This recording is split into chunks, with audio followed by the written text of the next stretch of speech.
ആരോഗ്യമന്ത്രി വീണ ജോർജിന് നല്ല മുട്ടൻ പണി കിട്ടാൻ പോവുകയാണ്.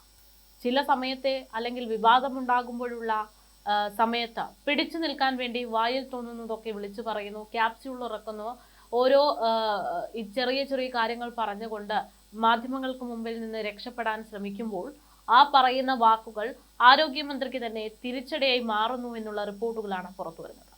പ്രതിപക്ഷ നേതാവ് വി.ഡി. സതീശൻ ഇന്ന് ചൂണ്ടിക്കാണിച്ചിരിക്കുന്ന ഒരു വിഷയം അത്തരത്തിലുള്ളതാണ്. അതായത് ആരോഗ്യമന്ത്രി വീണ ജോർജ് വെള്ളം കുടിക്കുമെന്ന് സാരം. രോഗിയെ എത്തിച്ചു കൊടുക്കുന്ന ആംബുലൻസ് ഡ്രൈവർക്ക് കൊച്ചിയിലെ സ്വകാര്യ ആശുപത്രി ഒരാൾക്ക് 10,000 രൂപ എന്ന കണക്കിൽ കമ്മീഷൻ നൽകുന്നു എന്നുള്ളതായിരുന്നു കഴിഞ്ഞ ദിവസം സംസ്ഥാനത്തെ ആരോഗ്യ മേഖലയിൽ ഉണ്ടാകുന്ന പ്രശ്നങ്ങളെ കുറിച്ചുള്ള ചോദ്യങ്ങൾക്ക് ആരോഗ്യമന്ത്രി വീണ ജോർജ് നൽകിയിട്ടുള്ള ക്യാപ്സ്യൂൾ. എന്നാൽ ഇത്തരത്തിലൊരു ന്യായീകരണം പറയുന്ന ആരോഗ്യമന്ത്രിയോട് പ്രതിപക്ഷ നേതാവ് തിരിച്ചു ചോദിക്കുകയാണ്, ഇങ്ങനൊരു സംഭവം അറിഞ്ഞിട്ട് പോലും അതിലൊരു നടപടി ഉണ്ടാകാനോ അല്ലെങ്കിൽ അതൊന്ന് ഇല്ലാതാക്കാനോ ശ്രമിക്കാത്തത് എന്തുകൊണ്ടാണ്? ആരാണ് ഇതിനൊക്കെ നടപടി എടുക്കേണ്ടുന്നതെന്ന് നമുക്കറിയാം. കുറച്ച് ദിവസങ്ങളിലായിട്ട് അടുത്തടുത്ത ദിവസങ്ങളിൽ ആരോഗ്യ മേഖലയിൽ ഉണ്ടാകുന്ന പാളിച്ചകൾ, ആരോഗ്യ മേഖലയിൽ ഉണ്ടാകുന്ന പ്രശ്നങ്ങൾ, അതിന്റെ ഭാഗമായിട്ട് സർക്കാർ ആശുപത്രികളെ വിശ്വസിച്ചതിന്റെ ഭാഗമായിട്ട് ജീവൻ പൊലിഞ്ഞ ഒരുപാട് മനുഷ്യർ, അതൊക്കെ നമ്മൾ കണ്ടുകൊണ്ടിരിക്കുകയാണ്. കഴിഞ്ഞ ദിവസം ഇത്തരത്തിൽ വലിയ രീതിയിലുള്ള പ്രതിഷേധങ്ങളുമായിട്ട് ആളുകൾ രംഗത്തെത്തിയപ്പോൾ ആരോഗ്യമന്ത്രി വലിയ വീമ്പിളക്കുകയും ചെയ്തു. തനിക്കെതിരെ ഇത്തരത്തിൽ പ്രക്ഷോഭവുമായിട്ട് ആരെങ്കിലും വരികയാണെങ്കിൽ താൻ നെഞ്ചും വിരിച്ച് ഇവിടെ അതിന് നേരെ തന്നെ ഉണ്ടാകുമെന്ന്, തനിക്ക് ആരോടും ഭയമില്ല, താൻ ഒരു പ്രതിഷേധത്തെയും ഭയക്കുന്ന ആളല്ല, ഒളിച്ചോടിയിട്ടില്ല, താൻ ഇവിടൊക്കെ തന്നെ കാണുമെന്ന് പറഞ്ഞ് വീമ്പിളക്കുമ്പോൾ ആരോഗ്യമന്ത്രി പറഞ്ഞൊരു വാക്കുണ്ട്, തനിക്ക് അത്തരത്തിൽ എന്തെങ്കിലും ഭയം തോന്നുകയാണെങ്കിൽ തന്റെ പാർട്ടി പ്രവർത്തകരെ താൻ കൂടെ കൂട്ട് നടത്തുമെന്ന്. അതായത് ഒരു ആരോഗ്യമന്ത്രി അല്ലെങ്കിൽ ഒരു മന്ത്രി എന്ന് പറയുമ്പോൾ എന്തെങ്കിലും പ്രശ്നമുണ്ടെങ്കിൽ അവർക്ക് ഏറ്റവും വലിയ സുരക്ഷിതത്വം ഉറപ്പാക്കേണ്ടുന്ന പോലീസ് സംവിധാനങ്ങൾ പോലും വേണ്ട, തങ്ങളുടെ പാർട്ടി ഗുണ്ടകൾ തങ്ങൾക്കൊപ്പം നടന്നോളും എന്നുള്ള രീതിയിൽ ഒരു ലാഘവത്തോടെയുള്ള മറുപടി. ഇതോടുകൂടെ സർക്കാർ സംവിധാനങ്ങളെ പോലും വെല്ലുവിളിക്കുകയാണോ പാർട്ടി എന്നുള്ളൊരു ചോദ്യമുയർന്നു. ആരോഗ്യമന്ത്രിയുടെ തന്റെ ഇടം, അങ്ങനെ പല പല കാര്യങ്ങളുമാണ് ഈ വിമർശനങ്ങൾ ഉണ്ടാക്കിയിരിക്കുന്നത്. ആ ഒരു വിമർശനം മാറുന്നതിന് മുൻപാണ് ഇപ്പോൾ വളരെ ഞെട്ടിപ്പിക്കുന്ന ഒരു വിവരം ആരോഗ്യമന്ത്രി തന്നെ പുറത്തുവിടുന്നത്. സ്വകാര്യ ആശുപത്രികളിലേക്ക് രോഗികളെ എത്തിക്കാൻ വേണ്ടി പണം കൊടുത്ത് കമ്മീഷൻ നൽകിക്കൊണ്ട് പ്രവർത്തിക്കുന്ന ആളുകളുണ്ട് എന്ന് കൃത്യമായിട്ട് ആരോഗ്യ വിഭാഗത്തിന് അറിയാമെന്ന്. അപ്പോൾ എന്തുകൊണ്ടാണ് നടപടിയെടുക്കാത്തത് എന്നുള്ളതാണ് ചോദ്യം. എന്തായാലും കഴിഞ്ഞ ദിവസം കോഴഞ്ചേരിയിൽ വെച്ചാണ് ഇത്തരത്തിലൊരു പൊതുപരിപാടിയിൽ നിന്ന് മന്ത്രി ഇത്തരം ഒരു വെളിപ്പെടുത്തൽ നടത്തുന്നത്. ഡോക്ടർമാർ തന്നോട് പറഞ്ഞതാണ് ഈ കാര്യമെന്നാണ് മന്ത്രി പ്രസംഗത്തിലൂടെ ന്യായീകരിച്ചത്. ആംബുലൻസ് ഡ്രൈവർക്ക് തിരുവനന്തപുരത്തെ ആശുപത്രികൾ 5,000 രൂപ വരെ നൽകി വരുന്നതും പതിവാണെന്ന് ന്യായീകരിക്കുകയാണ് ആരോഗ്യവകുപ്പ് മന്ത്രി.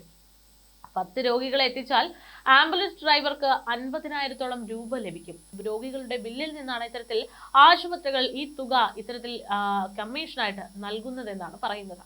കേരളത്തിന്റെ ആരോഗ്യ മേഖലയിലേക്ക് സ്വകാര്യ ആശുപത്രികൾ വൻ തോതിൽ നിക്ഷേപം നടത്തിയത് ആഗോള മരുന്ന് കമ്പനികളാണ് എന്ന തരത്തിലും 80-90% ഓഹരി നിക്ഷേപം നടത്തിയ ഈ കമ്പനികൾ മറ്റ് സംസ്ഥാനങ്ങളിൽ ബെഡ് ഒന്നിന് 1.5 കോടി രൂപയാണ് നിക്ഷേപിച്ചിരിക്കുന്നത് എന്നും പറയുന്നുണ്ട്. എന്നാൽ കേരളത്തിൽ 2.5 കോടി രൂപയാണ് ഇവർ ഇതിനു വേണ്ടി നിക്ഷേപിച്ചു വരുന്നത് എന്നുള്ള ആരോഗ്യമന്ത്രിയുടെ പ്രസംഗം ആരോഗ്യമന്ത്രിക്ക് തന്നെ തിരിച്ചടിയെ മാറുകയാണ്. മുഖ്യമന്ത്രിയുടെ പ്രസംഗം സമൂഹ മാധ്യമത്തിലൂടെ ചർച്ചയായതോടെയാണ് പ്രതിപക്ഷ നേതാവ് വലിയ വിമർശനങ്ങളും വലിയ യാഥാർത്ഥ്യങ്ങളും വെളിപ്പെടുത്തിക്കൊണ്ട് രംഗത്തേക്ക് വരുന്നത്. ഇത്രയും ഗുരുതരമായ വെളിപ്പെടുത്തൽ അറിഞ്ഞിട്ടും എന്ത് നടപടിയാണ് ആരോഗ്യമന്ത്രി സ്വീകരിച്ചത് എന്നുള്ള ചോദ്യമാണ്. ചോദ്യത്തിന് ഉത്തരം ഇതുവരെ കിട്ടിയിട്ടില്ല. സമാനമായ വിമർശനവുമായിട്ട് പ്രതിപക്ഷ നേതാവ് വി.ഡി. സതീശൻ രംഗത്തെത്തിലൂടെ കളി കാര്യമായി ഈ വിഷയം വലിയ രീതിയിൽ ആളിക്കത്തുന്നുണ്ട്. പ്രതിപക്ഷമാണോ ആംബുലൻസ് ലോബിയെ നിയന്ത്രിക്കേണ്ടത് എന്നുള്ളതാണ് പ്രതിപക്ഷത്തിന്റെ ചോദ്യം. അതിൽ നടപടിയെടുക്കാൻ എന്താണ് സർക്കാരിന് ഇത്ര വൈക്കം എന്നുള്ള ചോദ്യത്തിനും മറുപടി വേണ്ടതുണ്ട്. പ്രസംഗിക്കുകയല്ല വേണ്ടത് എന്നായിരുന്നു പ്രതിപക്ഷ നേതാവിന്റെ പ്രതികരണം. ഇത്തരത്തിൽ ആരോഗ്യമന്ത്രി പറയുന്ന കാര്യങ്ങൾ ആരോഗ്യമന്ത്രിക്ക് തന്നെ തിരിച്ചടിയായി മാറിക്കൊണ്ടിരിക്കുന്നു എന്ന് ചുരുക്കം. കഴിഞ്ഞ ദിവസം ആരോഗ്യമന്ത്രി വീണ ജോർജ് പറയുന്ന ഒരു കാര്യം നമ്മൾ ശ്രദ്ധിച്ചതാണ്. അതായത് തന്നെ എന്തിനാണ് എല്ലാവരും ഇത്തരത്തിൽ ക്രൂശിക്കുന്നത്, താൻ എന്ത് തെറ്റാണ് ചെയ്തത്, താനാണോ ഈ ചികിത്സാ പിഴവ് സംഭവിച്ചെടുത്ത് ഓപ്പറേഷൻ ചെയ്തത് എന്നുള്ളൊരു ന്യായീകരണമൊക്കെ ചോദിക്കുന്നുണ്ടായിരുന്നു. മാധ്യമങ്ങളുടെ മുമ്പിൽ നെഞ്ചും വിരിച്ച് ഇരട്ടച്ചങ്കാണ് എന്നൊക്കെ കാണിക്കാൻ വേണ്ടി ഒരു പക്ഷേ ഇത്തരം വാക്കുകൾ സഖാക്കന്മാരും സൈബർ ഇടങ്ങളും ഒക്കെ ഏറ്റെടുത്തേക്കാം. പക്ഷേ അവിടെ നമുക്ക് പറയാനുള്ള ഉത്തരം എന്നുള്ളത് ഇവിടെ ആരോഗ്യമന്ത്രി ഒന്നും ചെയ്യാതിരുന്നതായിരുന്നു പ്രശ്നം എന്നുള്ളതാണ്. കൃത്യമായിട്ട് സർക്കാർ സംവിധാനങ്ങളിലേക്ക് ആരോഗ്യ മേഖലയിലേക്ക് ഉതകുന്ന ഉദ്യോഗസ്ഥരെ എത്തിച്ചിട്ടുണ്ട് എങ്കിൽ, അവിടെയുള്ള വസ്തുക്കളുടെ കണക്കുകൾ കൃത്യമായിട്ട് പരിശോധിക്കുന്ന സിസ്റ്റം ഉണ്ടാക്കി വെച്ചിരുന്നു എങ്കിൽ ഇത്തരത്തിൽ ഒരു ചികിത്സാ പിഴവും സംഭവിക്കില്ലായിരുന്നു. അത്തരത്തിൽ ഒന്നും തന്നെ അവിടെ യാഥാർത്ഥ്യമാക്കാൻ കഴിയാതെ ഒരുപാട് കോടികൾ മുടക്കിക്കൊണ്ട് ഒരുപാട് വലിയ കെട്ടിടങ്ങൾ നിർമ്മിച്ച് ഇവിടുത്തെ കേരളത്തിന്റെ ആരോഗ്യ മേഖല നമ്പർ 1 എന്ന് അവകാശപ്പെടുന്നത് കൊണ്ട് മാത്രമാണ് ഇത്തരത്തിൽ കേരളത്തിൽ ചികിത്സാ പിഴവുകൾ വർദ്ധിച്ചു വരുന്നത് എന്നുള്ളതാണ് യാഥാർത്ഥ്യം. അത് മനസ്സിലാക്കാനാണ് ആരോഗ്യമന്ത്രിക്കെതിരെ പ്രതിഷേധങ്ങൾ ഉണ്ടായിക്കൊണ്ടിരിക്കുന്നത്. പക്ഷേ പ്രതിഷേധങ്ങൾ ഉണ്ടാകുമ്പോൾ ന്യായീകരണ ക്യാപ്സ്യൂളിറക്കി രക്ഷപ്പെടാൻ ശ്രമിക്കുന്നു ആരോഗ്യ വകുപ്പ് എന്നുള്ളതാണ് യാഥാർത്ഥ്യം. എന്തായാലും ആരോഗ്യമന്ത്രി മലർന്നു കിടന്ന് തുപ്പുന്നത് പോലെ ആയിട്ടുണ്ട് കാര്യങ്ങൾ. എന്തെങ്കിലും ന്യായീകരണം, അതായത് മാധ്യമങ്ങളോടും ജനങ്ങളോടും മറുപടി പറഞ്ഞ് രക്ഷപ്പെടാൻ ശ്രമിക്കുന്നവരുടെ സ്വന്തം വാക്കുകൾ പോലും തനിക്ക് തിരിച്ചടിയായി മാറുന്ന കാഴ്ചയാണ് ഇപ്പോഴുണ്ടാകുന്നത്. ഇന്നിപ്പോൾ ആരോഗ്യമന്ത്രി ഇത്തരം ഒരു പ്രതികരണം നടത്തുന്നു. അതിനെതിരെ വലിയ രീതിയിലുള്ള വിമർശനങ്ങളും ആക്ഷേപങ്ങളും ഉന്നയിച്ചുകൊണ്ട് കാര്യങ്ങൾ വലിയ രീതിയിൽ ചർച്ചയെ ആകർഷിക്കപ്പെടുമ്പോൾ സമാന രീതിയിൽ വലിയൊരു പാളി ചെയ്ത റിപ്പോർട്ട് ചെയ്യപ്പെട്ടിരിക്കുന്നു.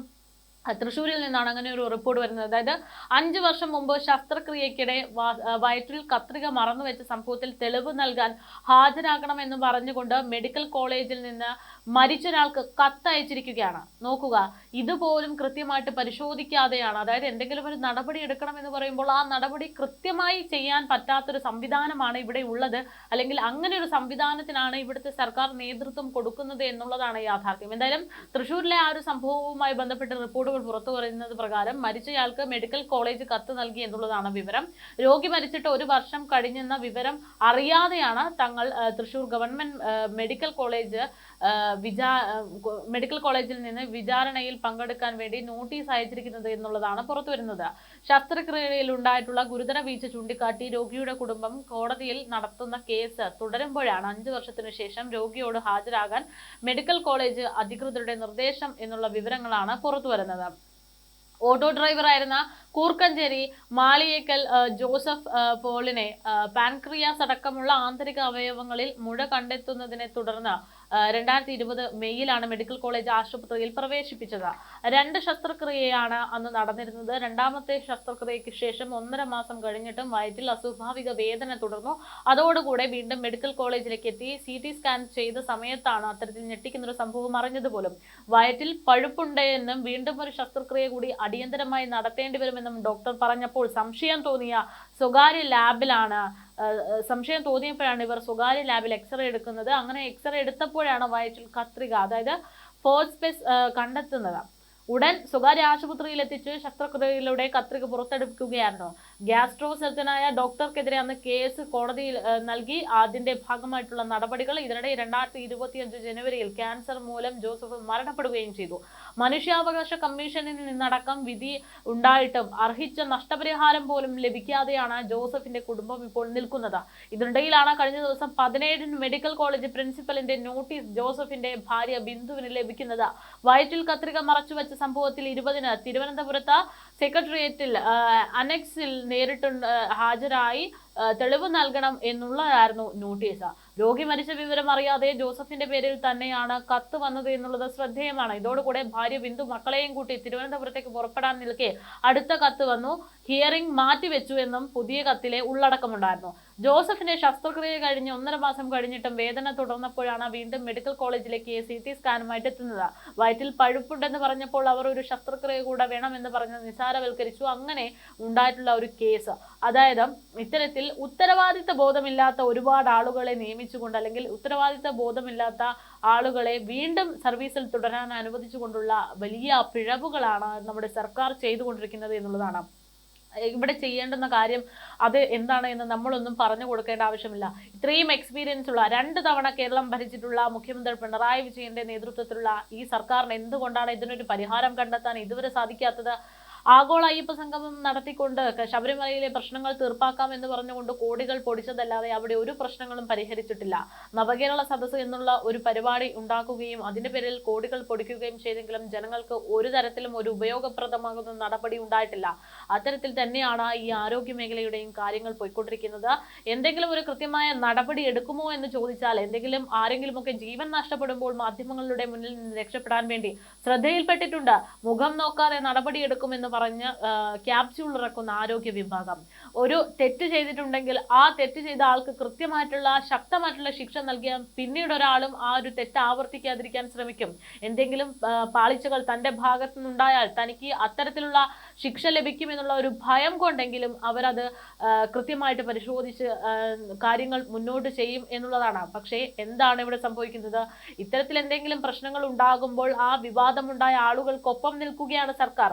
അങ്ങനെ ഒപ്പം നിൽക്കുന്നതിനേക്കാൾ ഉപരി ഒപ്പം നിൽക്കുന്നു എന്നതിനേക്കാൾ അപ്പുറത്തേക്ക് ആ ആളുകൾക്ക് പിന്തുണ നൽകിക്കൊണ്ട് അല്ലെങ്കിൽ മാധ്യമങ്ങളുടെ ശ്രദ്ധ മാറുന്നത് വരെ അവരെ ഒന്ന് സസ്പെൻഡ് ചെയ്ത് വീണ്ടും തിരിച്ചെടുക്കുന്ന രീതിയും സംവിധാനങ്ങളും ഒക്കെ ഉണ്ടാകുന്നത് കൊണ്ട് തന്നെയാണ് വീണ്ടും ഈ വിഷയങ്ങൾ, ഗുരുതരമായിട്ടുള്ള വിഷയങ്ങൾ പോലും ലാഘവത്തോടെ എടുത്തുകൊണ്ട് സമാന രീതിയിലുള്ള പ്രശ്നങ്ങൾ ആവർത്തിക്കപ്പെടുന്നത് എന്നുള്ളതാണ് യാഥാർത്ഥ്യം. എന്തായാലും ആരോഗ്യ വിഭാഗത്തിനും ആരോഗ്യമന്ത്രി വീണ ജോർജിനും നല്ല ചുട്ട മറുപടി തന്നെയാണ് ഇപ്പോൾ സ്വന്തം വാക്കുകൾക്ക് കിട്ടിയിരിക്കുന്നത് എന്നുള്ളതാണ് യാഥാർത്ഥ്യം. പ്രതിപക്ഷ നേതാവ് അടക്കം പരിഹസിക്കുന്ന തരത്തിലാണ് ആരോഗ്യമന്ത്രിയോട് ചോദിക്കുന്നത്. അങ്ങനെ ആംബുലൻസിലൊക്കെ ആളുകൾക്ക് ഈ കമ്മീഷൻ മുഖാന്തരം രോഗികളെ എത്തിക്കാൻ സ്വകാര്യ ആശുപത്രികൾ പണം കൊടുക്കുന്നുണ്ടെങ്കിൽ അത് കേരളത്തിന്റെ ആരോഗ്യ വിഭാഗത്തിന്റെ സർക്കാർ സംവിധാനങ്ങളുടെ വലിയ വീഴ്ച തന്നെയാണെന്ന് വെളിപ്പെടുത്തുകയാണ് പ്രതിപക്ഷ നേതാവും പൊതുജനങ്ങളും.